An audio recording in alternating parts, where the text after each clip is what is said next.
ರಾಜ್ಯದಲ್ಲಿ ಕಾಂಗ್ರೆಸ್ ಸರ್ಕಾರ ರಚನೆಯಾದ ದಿನದಿಂದಲೂ ಕೂಡ ಮುಖ್ಯಮಂತ್ರಿಗಳ ಬದಲಾವಣೆ ವಿಚಾರ ಆಗಿಂದಾಗೆ ಚರ್ಚೆಗೆ ಬರ್ತಲೇ ಇದೆ. ಇದೀಗ ಮತ್ತೆ ಸಿಎಂ ಕುರ್ಚಿ ಜಟಾಪಟಿ ಪ್ರಾರಂಭವಾದಂತ ಕಾಣ್ತಾ ಇದೆ. ಸಿದ್ದರಾಮಯ್ಯನವರ ಆಪ್ತ ಭೀಮಾ ನಾಯಕ್ ಈ ಬಗ್ಗೆ ಮಾತನಾಡಿದ್ದಾರೆ. 5 ವರ್ಷ ಸಿದ್ದರಾಮಯ್ಯ ಅವರೇ ಸಿಎಂ ಆಗಿರ್ತಾರೆ.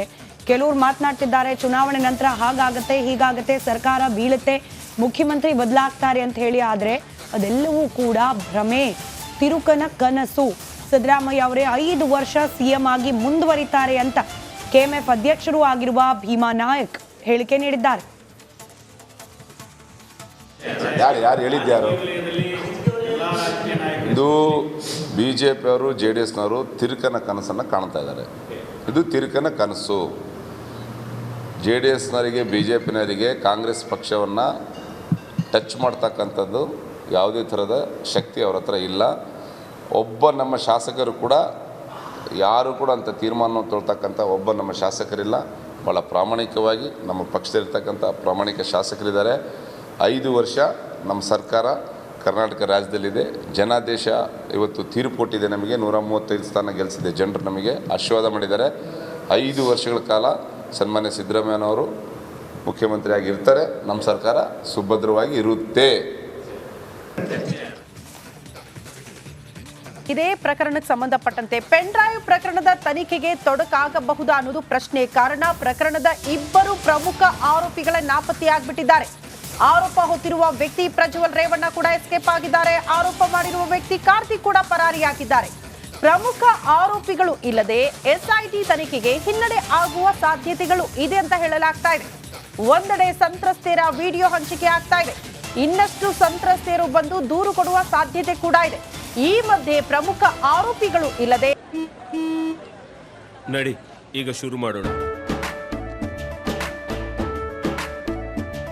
ಕೇಸರಿಯಿಂದ ಮನೋಲ್ಲಾಸ ಮನಸ್ಸು ಮತ್ತೇರಿ ಕುಣಿದಾಡಿದೆ ನೋಡು, ಮನಸ್ಸು ಮತ್ತೇರಿ ಕುಣಿದಾಡಿದೆ ನೋಡು. ಕ್ಷಣ ಕ್ಷಣವೂ ಆಚರಿಸಿ ಕೇಸರಿ ಹಬ್ಬ. ವಿಮಲ್ ಬಾಯಲ್ಲಿ ಹೇಳಿ ಕೇಸರಿ. ತನಿಖೆ ಹೇಗ್ ಸಾಗುತ್ತೆ? ಇದಕ್ಕೇನಾದ್ರೂ ಹಿನ್ನಡೆ ಆಗತ್ತಾ? ಇಂಥದ್ದೊಂದು ಪ್ರಶ್ನೆ ಎದುರಾಗ್ತಾ ಇದೆ. ಕಾರ್ತಿಕ್ ಪ್ರಜ್ವಲ್ ಇಲ್ಲದೆ ತನಿಖೆ ವಿಳಂಬ ಆಗೋ ಸಾಧ್ಯತೆ ಕೂಡ ಇದೆಯಂತೆ. ಸಹಜ ಇದು. ಯಾರು ಆರೋಪಿ ಇರ್ತಾರೋ ಅವರನ್ನ ವಶಕ್ಕೆ ಪಡೆದುಕೊಂಡ ಬಳಿಕ ಈ ಪ್ರಕರಣದ ತನಿಖೆ ಸಾಗಬೇಕಾಗುತ್ತೆ. ಹಾಗಾಗಿ ಇಬ್ಬರೂ ಕೂಡ ತಲೆಮರೆಸಿಕೊಂಡಿರೋದ್ರಿಂದ, ಆರೋಪ ಮಾಡಿದವರು ಆರೋಪ ಹೊತ್ತಿರೋರು ಇಬ್ರು ಕೂಡ ನಾಪತ್ತೆಯಾಗಿರೋದ್ರಿಂದ ಸಹಜವಾಗಿ ತನಿಖೆಗೆ ವಿಳಂಬ ಆಗಬಹುದು, ಹಿನ್ನಡೆ ಆಗುವ ಸಾಧ್ಯತೆಗಳು ಇದೆ ಅಂತ ಹೇಳಲಾಗ್ತಾ ಇದೆ. ಈ ಬಗ್ಗೆ ಮತ್ತಷ್ಟು ಡೀಟೇಲ್ಸ್ ಅನ್ನ ಕೊಡ್ತಾ ಹೋಗ್ತಾರೆ ನಮ್ಮ ಪ್ರತಿನಿಧಿ ನಾಗರಾಜ್. ನೇರ ಸಂಪರ್ಕದಲ್ಲೇ ಇದ್ದಾರೆ.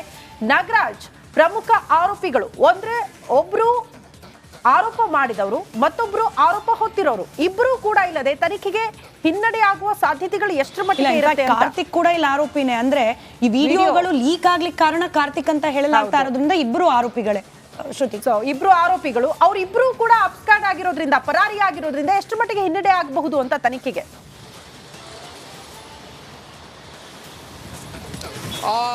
ಶ್ರುತಿ, ಏನು ಈ ಒಂದು ಪ್ರಕರಣದಲ್ಲಿ ಈ ಇಬ್ಬರು ಆರೋಪಿಗಳು, ಒಂದು ಸಂಸದ ಪ್ರಜ್ವಲ್ ರೇವಣ್ಣ, ಹಾಗೇನೆ ಅವರ ಮಾಜಿ ಕಾರು ಚಾಲಕ ಕಾರ್ತಿಕ್, ಇವರು ಇಬ್ಬರು ಇಲ್ಲದೆ ಈ ಒಂದು ತನಿಖೆಗೆ ಸಾಕಷ್ಟು ಹಿನ್ನಡೆ ಆಗೋದಂತೂ ಖಂಡಿತ. ಯಾಕಂತಂದ್ರೆ ಮೇನ್ ಆಗಿ ಆರೋಪಿ ಇಲ್ಲಿ ಒಬ್ಬ ಏನು ಅತ್ಯಾಚಾರ ಆರೋಪಿ ಆದರೆ ಮತ್ತೊಬ್ಬ ಏನು IPC ಸೆಕ್ಷನ್ 293 ಹಾಗೇನೆ ಇನ್ಫಾರ್ಮೇಷನ್ ಟೆಕ್ನಾಲಜಿ ಆಕ್ಟ್ 67 ಅಡಿಯಲ್ಲಿ ಆರೋಪಿ ಆಗಿರ್ತಕ್ಕಂಥ ಮಾಜಿ ಚಾಲಕ ಕಾರ್ತಿಕ್.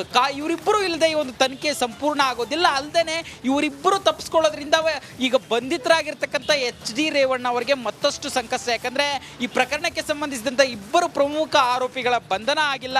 ಹೀಗಾಗಿ HD ರೇವಣ್ಣ ಅವರಿಗೆ ಜಾಮೀನು ಯಾವುದೇ ಕಾರಣಕ್ಕೂ ನೀಡಬಾರದು ಅಂತೇಳಿ ಸರ್ಕಾರಿ ಅಭಿಯೋಜಕರು ಬಹಳ ಸ್ಪಷ್ಟವಾಗಿ ನ್ಯಾಯಾಲಯಕ್ಕೆ ಮೊನ್ನೆ ಹೇಳಿರ್ತಕ್ಕಂಥದ್ದು.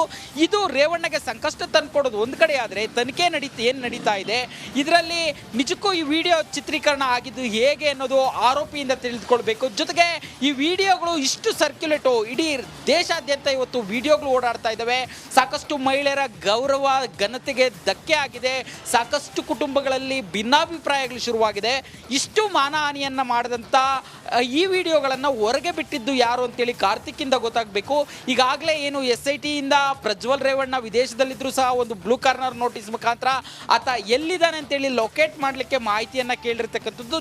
ಜೊತೆಗೆ ಆತನ ವಿರುದ್ಧ ದೇಶದಲ್ಲಿ ಲುಕೌಟ್ ನೋಟಿಸನ್ನು ಜಾರಿ ಮಾಡಿ ಆತ ಭಾರತಕ್ಕೆ ಕಾಲಿಟ್ಟರೆ ಸಾಕು ಬಂಧನ ಮಾಡುವ ಒಂದು ಪ್ರಯತ್ನದಲ್ಲಿರ್ತಕ್ಕಂಥದ್ದು. ಮತ್ತೊಂದು ಕಡೆ ಕಾರ್ತಿಕ್ ಮಲೇಷಿಯಾಕ್ಕೆ ಹೋಗಿದ್ದಾನೆ ಅಂತೇಳಿ ಮಾಜಿ ಮುಖ್ಯಮಂತ್ರಿ HD ಕುಮಾರಸ್ವಾಮಿ ಅವರು ಮೊನ್ನೆ ಆರೋಪ ಮಾಡಿದ್ರು. ಈ ನಿಟ್ಟಿನಲ್ಲಿ ಆತನ ಹುಡುಕಾಟಕ್ಕೂ SIT ಇದೇ ಪ್ರಯತ್ನವನ್ನ ಮಾಡುವ ಸಾಧ್ಯತೆ ಮತ್ತೆ ಆ ಕ್ರಮಗಳಿಗೆ ಮುಂದಾಗುವ ಸಾಧ್ಯತೆ ಇರತಕ್ಕಂಥದ್ದು. ಇವರಿಬ್ಬರು ಅನಿವಾರ್ಯವಾಗಿ ಒಂದು ಪ್ರಕರಣಕ್ಕೆ ಬೇಕೇ ಬೇಕು. ಇವರಿಬ್ಬರು ಇಲ್ಲದೆ ತಾರ್ಕಿಕ ಅಂತ್ಯಕ್ಕೆ ಪ್ರಕರಣ ಹೋಗಲ್ಲ. ಹೀಗಾಗಿ SIT ಈ ಇಬ್ಬರ ಬಂಧನಕ್ಕೆ ಎಲ್ಲಾ ರೀತಿಯ ಪ್ರಯತ್ನಗಳನ್ನ ಮಾಡುವುದು ಶತಸಿದ್ಧ ಆಗಿರ್ತಕ್ಕಂಥದ್ದು. ಓಕೆ ನಾಗರಾಜ್, ಧನ್ಯವಾದಗಳು ತಮ್ಮೆಲ್ಲ ಮಾಹಿತಿಗೆ.